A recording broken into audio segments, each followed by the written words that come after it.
Science fact is, are waves formed only near the seashore? Answer here. Waves are formed everywhere on the sea or for that matter or any large water body. There are two physical mechanisms that control and maintain waves.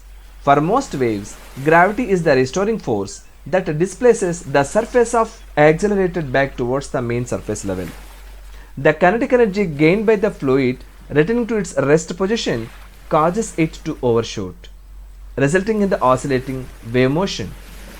In case of ripples, the restoring force is surface tension, wherein the surface acts like a stretched membrane. Waves on the sea surface are generated by the action of the wind. The height of the simple waves is the elevation difference between the top of crest and the bottom of the trough. The height of wind waves increases with increasing wind speed and with increasing duration and pitch of the wind. Together with height, the dominant wavelength also increase. Finally, however, the waves reaches a state of saturation because they attain the maximum significant height to which the wind can raise them, even if duration and pitch are unlimited.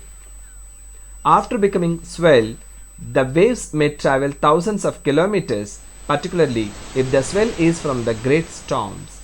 In traveling, the swell waves are gradually become lower. Energy is lost by internal friction, air resistance, and by the energy dissipation because of divergence of the direction of propagation. When waves run into shallow water, their speed of propagation, height and wavelength decrease.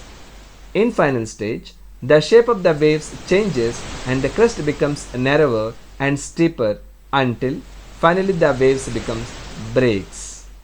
Generally, this occurs where the depth is 1.3 times the wave height. Thank you.